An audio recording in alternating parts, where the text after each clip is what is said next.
Assalamualaikum warahmatullahi wabarakatuh.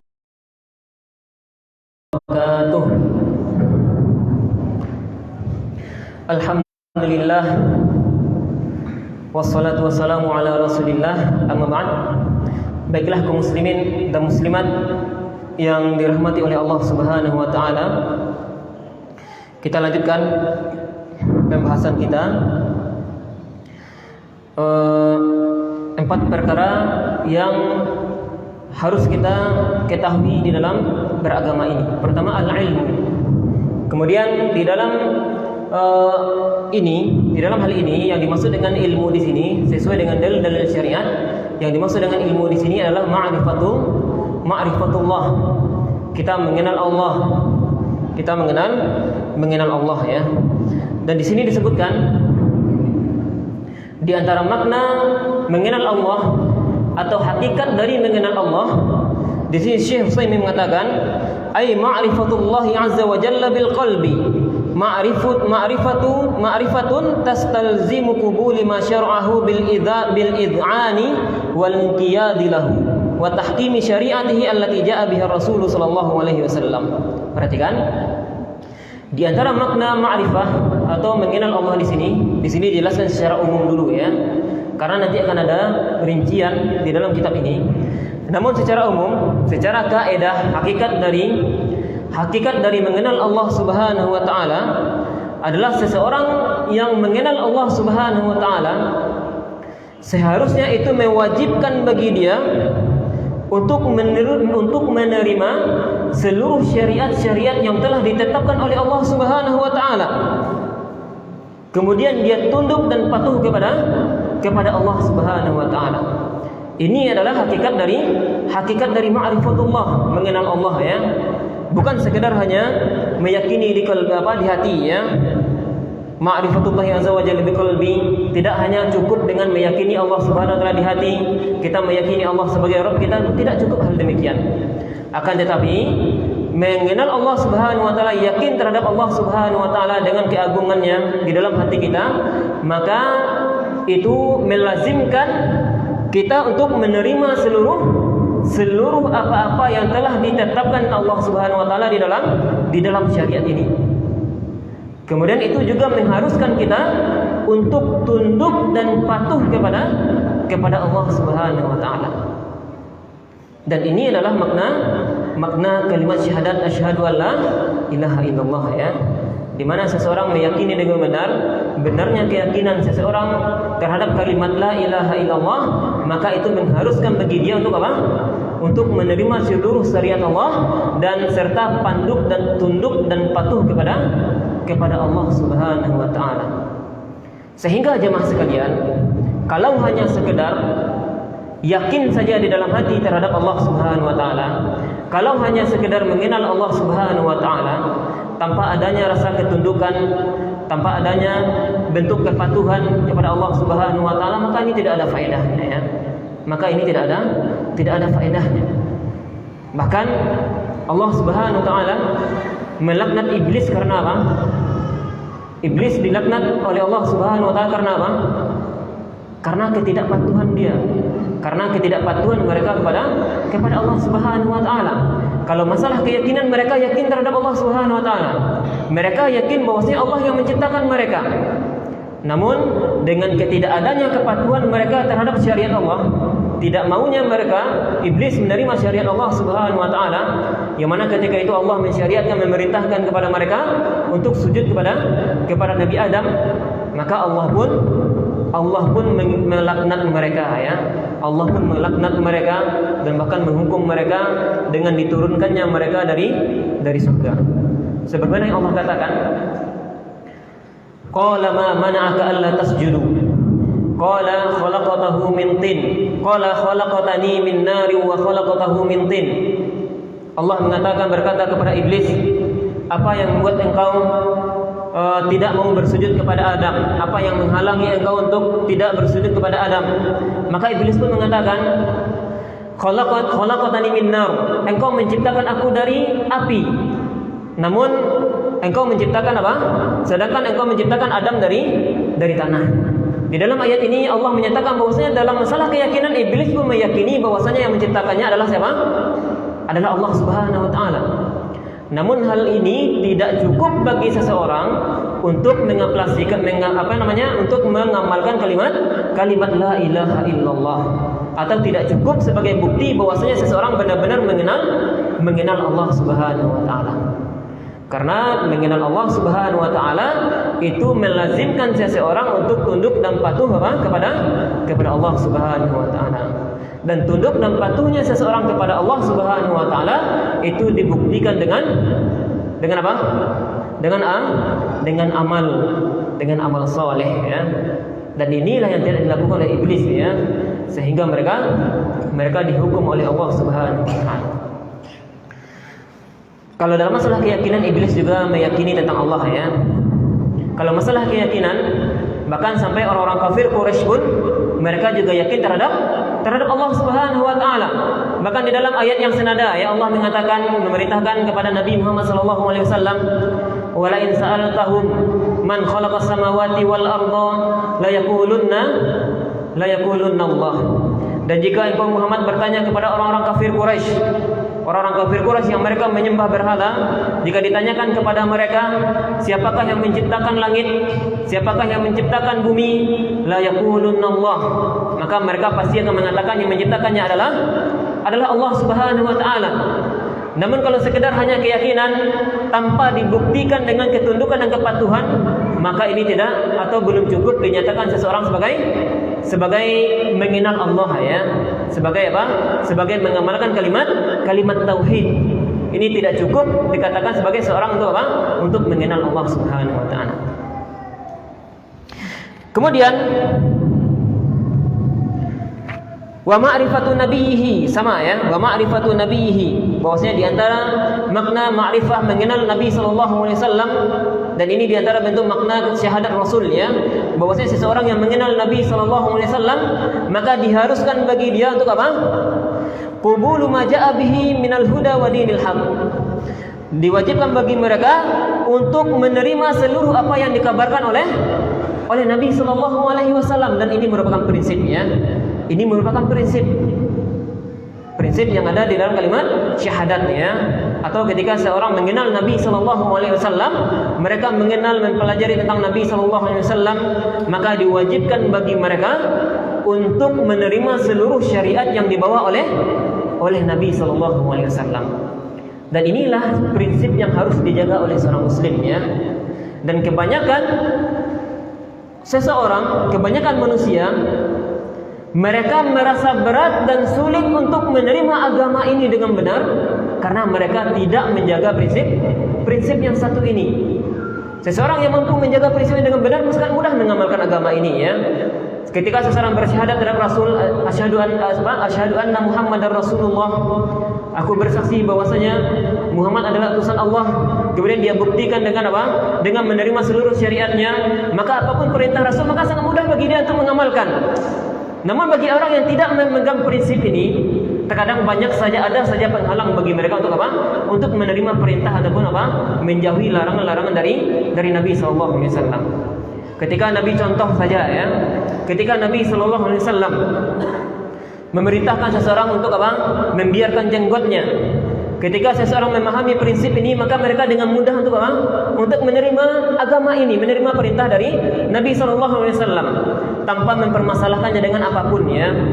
Ketika Nabi sallallahu alaihi wasallam menjelaskan kepada kita bagaimana adab berpakaian terhadap apa? Seorang laki-laki, maka seseorang yang memegang prinsip ini sangat mudah bagi dia untuk menerimanya tanpa mempermasalahkannya dengan hal apapun. Dan inilah di antara prinsip dalam apa? Di dalam beragama dengan benar, ya. Kemudian wa ma'rifatu dinil Islam. Kemudian kita mengenal agama Islam. Kita mengenal agama Islam.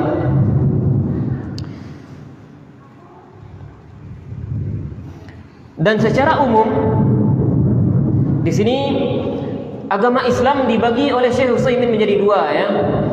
Ada agama Islam secara umum dan ada agama Islam secara khusus. Dan yang dimaksud dengan agama Islam secara umum adalah segala bentuk peribadahan yang dilakukan oleh seseorang kepada Allah Subhanahu wa taala, maka itulah Islam. Setiap peribadahan yang dilakukan oleh seseorang kepada Allah Subhanahu wa taala, maka itulah Islam secara umum. Oleh karenanya, orang Nasrani yang mereka beriman kepada Nabi Isa, yang mereka mengamalkan Injil, mereka tetap dikatakan sebagai muslim sebelum diutusnya Nabi Muhammad SAW. Mereka masuk ke dalam Islam secara makna umum, ya. Adapun Islam secara khusus adalah Islam yang datang setelah diutusnya Nabi SAW. Adapun Islam secara khusus adalah Islam yang datang setelah diutusnya Nabi SAW. Karena dengan diutusnya Nabi SAW, maka dihapuslah seluruh agama-agama sebelumnya. Diutuslah agama sebelumnya. Dan inilah diantara makna Islam, ya. Yang jelas inti dari Islam, dari dua pembagian Islam di sini, kita mendapatkan pelajaran bahwasanya inti dari Islam adalah apa? Adalah penyembahan, ya. Adalah penyembahan kepada Allah Subhanahu wa taala. Seseorang yang melakukan ibadah kemudian niatnya ikhlas karena Allah Subhanahu wa taala sesuai dengan syariat yang diturunkan oleh Allah Subhanahu wa taala, itulah Islam. Sebagaimana umat-umat sebelumnya, ketika mereka menjalankan syariat-syariat yang dibawa oleh nabi mereka, maka mereka dikatakan muslim, ya. Orang yang beragama Yahudi sebelum diutusnya Nabi, maka mereka muslim. Orang yang beragama Nasrani sebelum diutusnya Nabi, maka mereka pun dikatakan muslim. Namun setelah diutusnya Nabi SAW, maka seluruh syariat-syariat sebelumnya menjadi terhapus. Sehingga orang-orang yang beragama Nasrani setelah diutusnya Nabi SAW, mereka tidak lagi diterima tidak lagi diterima Islam mereka. Dan inilah yang dimaksud dengan innad dinal Islam, innad dina 'indallahil Islam. Sesungguhnya agama yang ada di sisi Allah hanyalah Islam. Dan Islam yang dimaksud dengan ayat ini adalah Islam secara dengan makna khusus, yaitu Islam yang Allah turunkan setelah diutusnya Nabi Muhammad SAW. Namun pelajaran lewat pembagian Islam dua ini adalah apa? Bahasanya apa? Di antara inti dari Islam adalah apa? Kita menyembahkan ibadah kita hanya untuk Allah Subhanahu wa taala sesuai dengan syariat yang diturunkan Allah Subhanahu wa taala. Kemudian perhatikan, kemudian Syekh di sini mensyaratkan bil adillah, bahwasanya seorang dituntut untuk berilmu, mengenal Allah, mengenal Nabi, mengenal agama Islam bil adillah, itu dengan dalil. Tentu tidak akan ada yang paling mengetahui bagaimana Allah, bagaimana Nabi SAW, apalagi bagaimana Islam kecuali apa? Kecuali zat yang menurunkan agama Islam sendiri, kecuali zat Allah Subhanahu wa taala yang membuat syariat itu sendiri. Oleh karenanya tidak ada jalan untuk bisa mengetahui agama Islam ini, mengetahui bagaimana Nabi, bagaimana konsekuensi seseorang yang bersyahadat terhadap Nabi, bagaimana konsekuensi kewajiban bagi seorang yang mengenal Allah Subhanahu wa taala, kecuali dengan apa? Kecuali dengan mempelajari dalil-dalil, baik dari apa? Dalil dari Al-Quran ataupun dalil dari hadis Nabi SAW. Dan ini dijelaskan di dalam beberapa ayatnya. Muhammadur Rasulullah walladzina ma'ah. Allah mengatakan bahwasanya Muhammad adalah Rasulullah.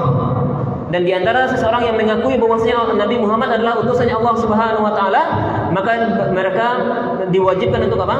Untuk menerima seluruh apa yang dikabarkan oleh Nabi dan menuruti atau mentaati seluruh perintah-perintah Nabi sallallahu alaihi wasallam, ataupun diharuskan mereka untuk menjauhi seluruh larangan-larangan dari Nabi sallallahu alaihi wasallam.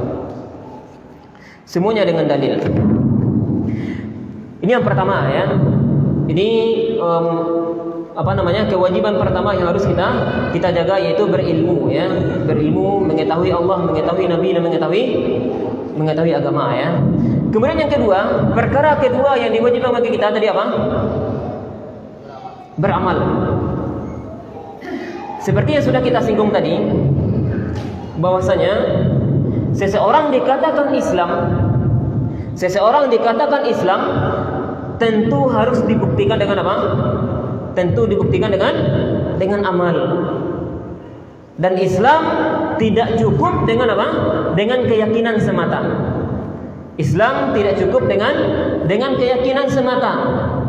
Oleh karenanya iblis dilaknat oleh Allah Subhanahu wa taala dikarenakan apa? Dikarenakan mereka meninggalkan amal ya. Walaupun mereka sudah yakin terhadap Tuhannya. Walaupun iblis sudah yakin terhadap apa? Terhadap Allah Subhanahu wa taala. Namun dengan tidak adanya amal, dengan tidak adanya kepatuhan dan ketundukannya kepada Allah Subhanahu wa taala, maka mereka dilaknat oleh Allah Subhanahu wa taala. Dan inilah di antara pentingnya amal ya. Seseorang tidak akan dikatakan Islam kecuali mereka membuktikan imannya dengan apa? Imannya dengan amal. Oleh karenanya jemaah sekalian, ketika kita memahami antara makna iman dengan Islam, yang makna iman bermakna amalan batin, sedangkan Islam merupakan amalan zahir, yaitu amalan yang nampak, sedangkan iman merupakan amalan-amalan yang berkaitan dengan hati, yang berkaitan dengan keyakinan. Makanya di sana untuk memudahkan memahami ini, Allah Subhanahu wa taala memberikan sebuah perumpamaan ya. Allah Subhanahu wa taala memberikan sebuah perumpamaan bagaimana cara memahami hakikat iman dan hakikat Islam. Allah mengatakan, alam tara kaifa daraballahu kalimatan thayyibah ka syajaratin thayyibah. Tidakkah kalian memperhatikan bagaimana Allah memberikan perumpamaan kalimat yang baik itu seperti pohon yang baik. Dan kalimat yang baik di sini ditafsirkan dengan apa? Dengan makna iman dan Islam. Iman merupakan amalan batin yang berkaitan dengan keyakinan-keyakinan.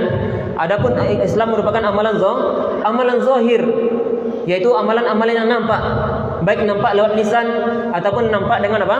Dengan perbuatan.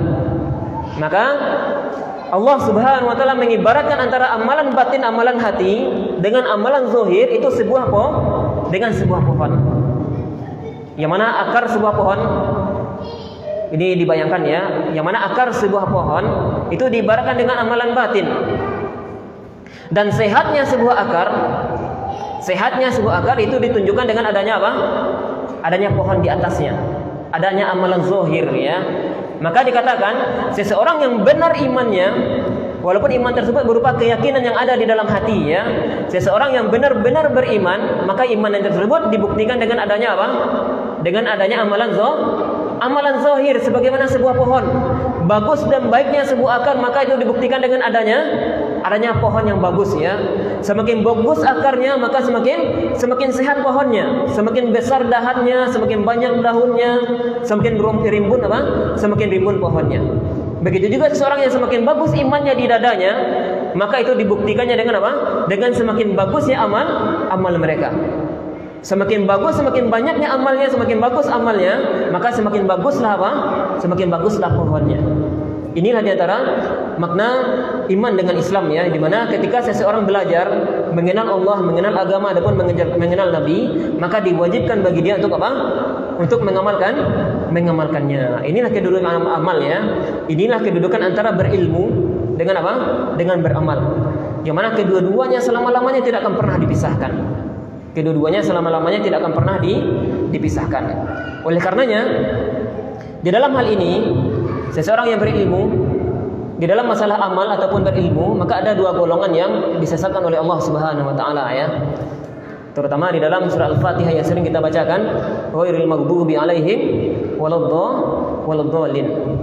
Di antara manusia yang dicela oleh Allah Subhanahu wa taala di dalam masalah ilmu dengan amal adalah pertama golongan, yaitu orang-orang yang al-maghdub, yaitu orang-orang yang dimurkai oleh Allah Subhanahu wa taala. Yang dimaksud dengan al-maghdub di sini siapa? Orang-orang Yahudi. Mereka memiliki ilmu, mereka mengenal Nabi. Bahkan Allah katakan mereka mengenal Nabi sebagaimana mereka mengenal anak-anak mereka. Namun ternyata hal tersebut tidak mendorong mereka untuk apa? untuk tunduk dan patuh kepada apa yang Allah utus terhadap nabi tersebut. Mereka tidak mengamalkannya ya. Mereka tahu namun mereka tidak mengamalkannya. Waladhdallin, dan begitu juga orang-orang yang Allah sesatkan, yaitu apa? Yaitu Nabi Isa. Mereka pengikut Nabi Isa, mereka memiliki kitab suci, kitab Injil, di mana di sana jelas ya, di sana jelas diterangkan bagaimana kebenaran di sana. Namun ternyata apa yang mereka dapati di dalam kitab suci mereka, justru mereka mengamalkan hal-hal yang bertentangan dengan apa yang mereka temukan di dalam kitab suci mereka. Yang pertama, Yahudi yang mereka berilmu namun mereka tidak mengamalkan ilmu mereka ya. Yang kedua, orang Nasrani. Yang kedua, orang Nasrani yang mereka beramal namun amalan mereka tidak didasari dengan apa? Dengan ilmu. Namun umat Islam dituntut apa? Mereka dituntut untuk berilmu, kemudian mereka dituntut untuk beramal yang berlandaskan amalan tersebut dilandaskan dengan apa? Dengan ilmu yang benar. Sebagaimana disyaratkan oleh Syekh tadi bil adillah. Ilmu yang benar adalah apa? Ilmu yang sesuai dengan dalil. Kemudian as-salisah ad-da'watu ilaihi.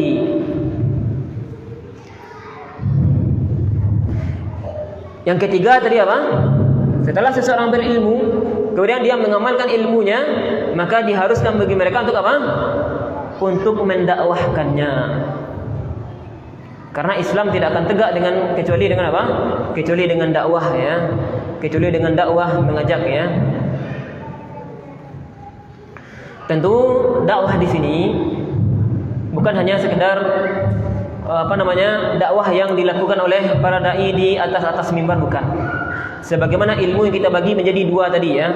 Sebenarnya dikatakan oleh Syekh Utsaimin ilmu dibagi menjadi dua. Pertama, ilmu apa tadi? Ilmu daruri. Iya, ilmu umum ya. Kalau dari segi isinya ada ilmu umum dan ada ilmu agama. Namun kalau dari segi meraihnya untuk mendapatkannya, maka ilmu dibagi menjadi dua, ada ilmu daruri dan ada ilmu nadhari. Ada ilmu yang secara lahiriah kita bisa mengetahuinya, dan ada ilmu yang kalau kita untuk mengetahuinya harus apa? Harus dengan penelitian, harus dengan dalil ya. Begitu juga dakwah di dalam agama ini. Memang ada dakwah yang secara lahiriah kita bisa menyampaikannya, seperti mengajak untuk mengamalkan amalan soleh secara umum ya, mengajak sholat misalnya, maka secara umum siapapun bisa melakukannya. Para petani, mereka yang tidak begitu yang tidak begitu antusias dalam memiliki ilmu ya, maka secara umum mereka memiliki kemampuan untuk berdakwah, mengajak keluarganya untuk sholat, memperingatkan keluarganya untuk menjauhi segala bentuk macam maksiat. Maka semua kita memiliki andil untuk apa? Untuk berdakwah sesuai dengan apa? Sesuai dengan kondisi kita masing-masing. Adapun rincian dari amalan, adapun rincian setelah kita mengajak salat, maka tentu di sana ada rinciannya ya. Adapun untuk mengenali rincian-rincian di dalam agama ini, maka itu dibutuhkan untuk apa? Dibutuhkan untuk belajar, dibutuhkan untuk penelitian ya. Karena tidak mungkin kita bisa menyampaikan rukun-rukun salat apa saja, pembatal-pembatal salat apa saja, bagaimana cara kita khusyuk dalam salat kecuali dengan apa? Kecuali dengan belajar, penelitian, melihat dalil-dalil ya. Bagaimana dulu Nabi SAW beramal di dalam agama ini. Makanya dalam masalah berdakwah, intinya setiap kita memiliki andil untuk berdakwah ya. Berdakwah kepada keluarga kita, berdakwah secara lisan kalau kita mampu, kalau tidak mampu dengan lisan kita berdakwah dengan sikap kita. Dan di antara pondasi dakwah itu apa? Ini penting bagi kita ya. Di antara pondasi dakwah itu apa? Berdakwah dengan sikap. Berdakwah dengan sikap ya. Betapa banyak ketika seseorang berdakwah dengan lisannya, terkadang masih banyak orang yang apa? Menolaknya. Namun ketika seseorang berdakwah dengan sikapnya, sebagaimana Nabi SAW sebelum menyeru manusia ya, maka Nabi SAW dibekali oleh Allah dengan sikapnya, dengan akhlaknya yang baik ya. Di antara pondasi dakwah itu sikap yang baik ya, akhlak yang baik dengan adab ya. Maka betapa banyak kita lihat orang yang mengawali dakwahnya dengan sikapnya yang lemah lembut, dengan benar-benar memperhatikan adabnya. Betapa banyak orang yang memberikan perhatian terhadap dakwahnya. Walaupun mereka tidak sempat belum memulai dengan dakwah secara lisan. Namun ketika seseorang mereka hidup di masyarakat, kemudian mereka benar-benar memperhatikan adabnya, bisa jadi seseorang itu tertarik dengan apa? Masyarakat akan tertarik dengan apa? Dengan lemah lembutnya, dengan baiknya akhlak seseorang tersebut. Dan ini merupakan pondasi dakwah ya. Apalagi kita yang sudah belajar agama, seharusnya kita benar-benar memperhatikan bagaimana hikmah di dalam berdakwah, yaitu dengan memperhatikan adab ya. Kemudian terakhir di sini yang disebutkan ar-rabi'ah, yaitu apa? As-sabru 'alal adza fihi, yaitu sabar terhadap gangguan yang kita dapatkan di dalamnya. Tentu di dalam beragama itu berbagai macam bentuk gangguan yang ada di sana ya. Mulai dari belajar, mulai dari poin pertama, poin kedua, poin ketiga, semuanya penuh dengan apa? Penuh dengan gangguan. Makanya di sini sesuai dengan dalil dari surat Al-Asr, maka Syekh Muhammad bin Abdul Wahhab di sini beliau menyimpulkan ada poin keempat yang harus benar-benar diperhatikan oleh kaum muslimin. Ketika mereka benar-benar menjalankan agamanya, maka ada poin keempat yang harus mereka perhatikan, yaitu apa? Mereka sabar. Ketika menuntut ilmu mereka harus sabar ya. Terkadang ilmu tersebut tidak bisa didapatkan secara instan. Terkadang harus menghabiskan waktu yang sangat banyak. Terkadang harus menempuh perjalanan yang sangat jauh dan berbagai macam ya. Terkadang kita memiliki penghalang dari keluarga kita, dari teman-teman kita, dari segala macam yang ada di sekitar kita, teknologi dan segala macamnya. Kemudian berdakwah atau beramal ya. Kemudian beramal. Tentu istiqomah di dalam amal enggak mudah ya. Dan di antara pendorong untuk istiqomah di dalam amal adalah apa? Dengan sabar di dalam beramal. Memang sulit. Kita meluangkan waktu kita untuk hadir di sini, untuk menyisihkan waktu kita untuk apa? Beribadah kepada Allah, berbuat kebaikan, itu terkadang apa? Terkadang sulit. Karena hawa nafsu kita selalu mendorong kita untuk apa? Melakukan kejahatan berleha-leha ya, dan segala macamnya. Begitu juga berdakwah, apalagi berdakwah ya. Apalagi berdakwah tentu ini membutuhkan apa? Membutuhkan kesabaran. Sebagaimana Nabi SAW pun, manusia terbaik pun ketika memulai berdakwah, maka beliau pun terkadang mendapati apa? Bahkan sampai beliau pun mendapati berbagai macam bentuk ujian. Kalau seandainya Nabi SAW tidak sabar, tidak memiliki sifat sabar, maka mustahil agama akan sampai kepada kita ya. Kalau seandainya kaum muslimin dahulu tidak memiliki kesabaran di dalam beragama, maka sangat mustahil. Tidak mungkin kita bisa mengenal nama Abu Bakar, tidak mungkin kita bisa mengenal nama Umar dan kaum muslimin sebelumnya. Tentu di dalam menjalankan agama ini sangat dibutuhkan kesabaran. Dan inilah di antara muqaddimah pertama ya. Dan inilah di antara muqaddimah yang beliau sampaikan sebelum beliau menyampaikan inti di dalam kitab ini. Ini saja yang bisa kita sampaikan. Mungkin ada di antara kaum muslimin ataupun muslimat, bapak atau ibu, yang yang kecepatan mungkin kita menyampaikan, atau ada yang tidak dipahami, silakan ditanyakan. Kalau nggak ada kita tutup. Pas Pak ya. Iya Bu.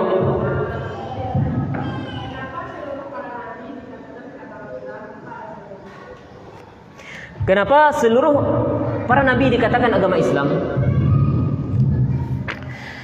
Begini Ibu ya, seperti yang dikatakan, dijelaskan tadi, bahwasanya inti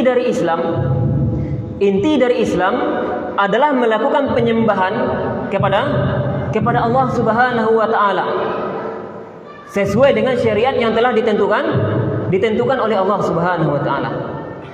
Ketika seluruh para nabi yang Allah utus, mereka menyampaikan risalah dari Allah Subhanahu wa taala sesuai dengan syariat-syariat yang Allah tetapkan, maka ini masuk ke dalam kategori Islam secara umum. Karena Islam secara umum adalah penghambaan. Islam secara umum, yang dimaksud dengan Islam secara umum adalah apa? Penghambaan. Maka siapapun sebelum diutusnya Nabi Muhammad, mereka beribadah kepada Allah sesuai dengan syariat-syariat yang mereka dapatkan dari para nabi mereka, maka mereka masuk ke dalam apa? Dinyatakan sebagai Islam.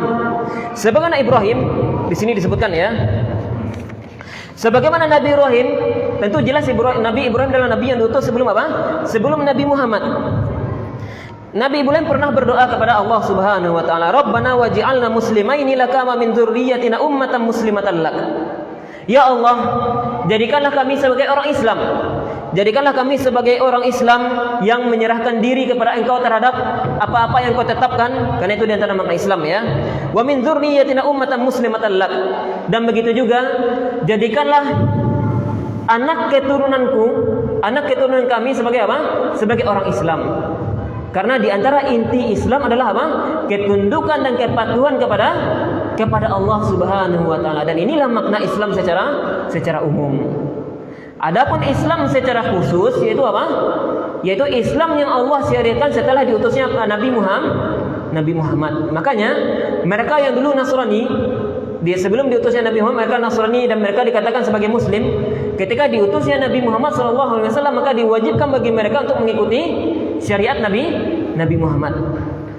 Jadi mereka dikatakan Islam dikarenakan ketundukan dan kepatuhan mereka kepada Allah Subhanahu wa taala sesuai dengan yang Allah syariatkan. Dan inilah di antara inti Islam ya. Cukup Bu ya? Ada yang lain? Oh ya.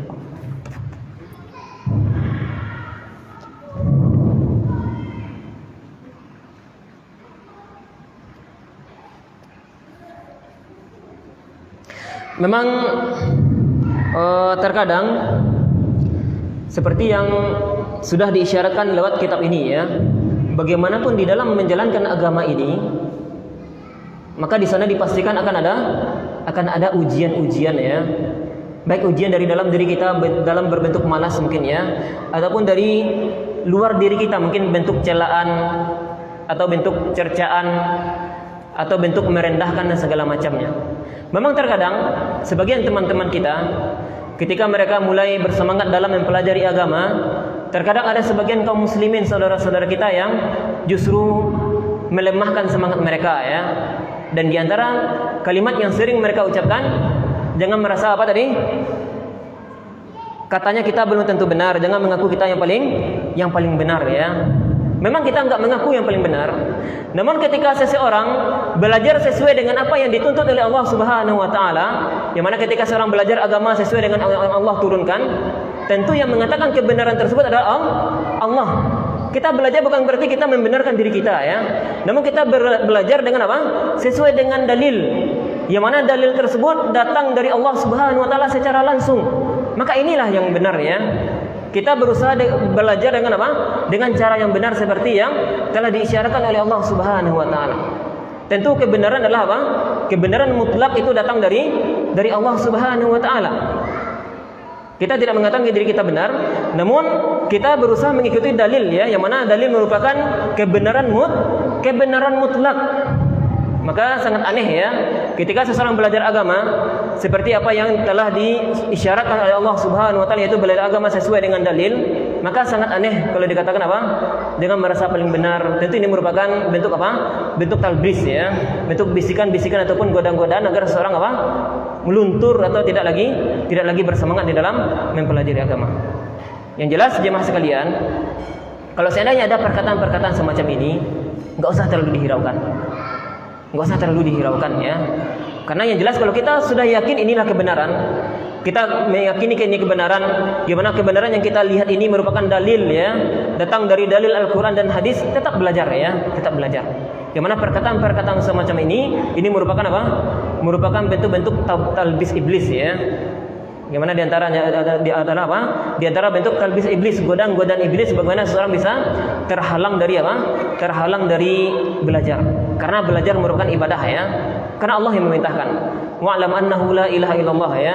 Dan belajarlah kalian, ketahui oleh kalian bahwasanya tidak ada sesembahan yang berhak disembah kecuali Allah Subhanahu wa taala. Dan tentu belajar merupakan sebuah apa? Sebuah ibadah yang telah diperintahkan oleh Allah Subhanahu wa taala. Dan tidak asing lagi ya.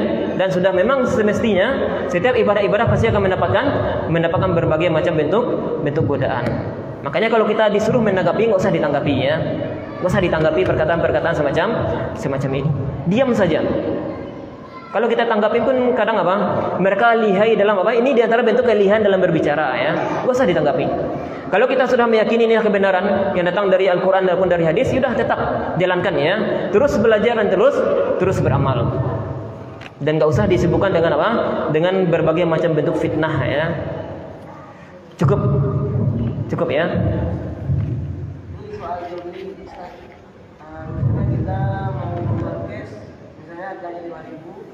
Dan ada yang hutang kita naikin harganya sekitar 10.000. Gimana itu?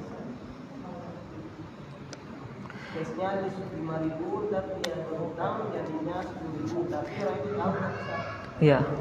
Wallahu alam, kalau dalam muamalah kami nggak berani menjawab ya. Kalau dalam fikih muamalah kami belum berani menjawab. Mungkin bisa ditanyakan kepada ustaz lain, Bang ya. Assalamualaikum warahmatullahi wabarakatuh. Waalaikumsalam warahmatullahi. Mengenai makna bismillah Ustaz. Misalnya saya buat lektor di Ustaz media, ada aplikasi Ustaz kan. Apakah setiap orang yang dari bismillah itu dengan Android itu kan sama teman, apakah harus menjadi bismillah atau Assalamualaikum warahmatullahi wabarakatuh? Kalau sunnahnya dengan bismillah ya. Memang di dalam sebagaimana yang dinukilkan oleh Syekh Muhammad bin Shalih Al-Utsaimin, walaupun hadisnya dipermasalahkan ya, bahwasanya datang sebuah hadis bahwasanya Nabi SAW mengatakan kullu amrin dzibalin la yubda'u bil basmalah fahuwa abtar ya. Setiap setiap permasalahan, setiap urusan yang dianggap penting yang tidak dimulai dengan bismillah, maka permasalahan tersebut akan cacat. Memang hadis ini hadis dhaif. Namun hadis ini secara umum ini menunjukkan kita disyariatkan apa? Terutama kita disyariatkan untuk memulai dengan bismillah dalam urusan-urusan yang penting. Urusan penting. Namun tetap enggak masalah ya. Kalau kita mengirim SMS misalnya kita mulai dengan bismillah enggak masalah. Sebagaimana kita mengikuti sebagai bentuk petunjuk mengikuti dari petunjuk petunjuk Al-Qur'an dan petunjuk dari hadis Nabi sallallahu alaihi wasallam. Namun itu enggak harus ya. Itu enggak mewajibkan. Iya, enggak harus. Kalau sekiranya itu memberatkan, cukup dalam hati saja bismillah, kirim SMS lagi. Dengan mengucapkan lisan ya. Kan bismillah langsung Assalamualaikum warahmatullahi wabarakatuh. Oh iya. Kalau langsung Assalamualaikum Atau bismillahnya lewat lisan saja enggak apa-apa. Iya. Bismillah dulu Ustaz. Apa? Bismillah dulu. Kalau para ulama mengatakan bismillah dengan lengkap, ada yang mengatakan itu lebih dianjurkan ya. Lebih dianjurkan. Namun untuk memudahkan bismillah saja sudah cukup.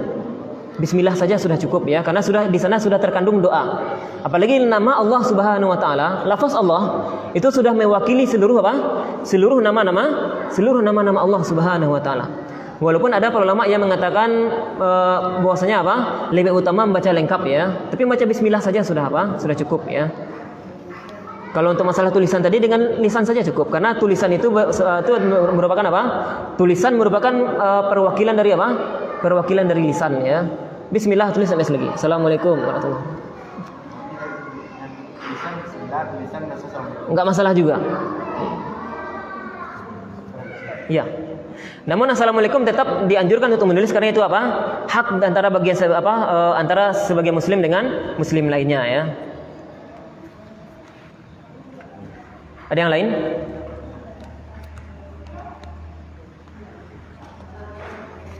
Kalau nggak ada kita cukupkan. Mudah-mudahan ini bisa dipahami.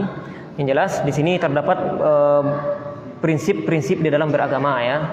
Kalau kita simpulkan, prinsip yang ditekankan oleh Syekh di sini bahwasanya sehendaknya seorang muslim yang mengakui dua kalimat syahadat, seharusnya mereka menerima seluruh syariat-syariat yang diturunkan oleh Allah Subhanahu wa taala lewat lewat syariat yang dibawa oleh Nabi sallallahu alaihi wasallam. Dan inilah prinsip yang sangat memudahkan kaum muslimin untuk menerima Islam ya. Kalau mereka sudah menanamkan prinsip semacam ini dalam diri mereka, apapun perintah Allah, apapun perintah Nabi sallallahu alaihi wasallam, maka mereka akan mengatakan sami'na wa ata'na. Namun ketika seseorang tidak menjaga prinsip ini dengan benar, ini yang menjadi masalah ya. Ini yang menjadi masalah, dan umumnya mereka terhalang untuk menerima Islam dengan tidak memegang prinsip ini. Ini diantara apa yang ingin disampaikan oleh Syekh ini ya. Mungkin ini bisa kita sampaikan ya. Ya, Ma ya. Kita tutup dengan doa kafaratul majlis. Subhanakallahumma wa bihamdika asyhadu an la ilaha illa anta astaghfiruka wa atubu ilaika. Wassalamualaikum warahmatullahi wabarakatuh.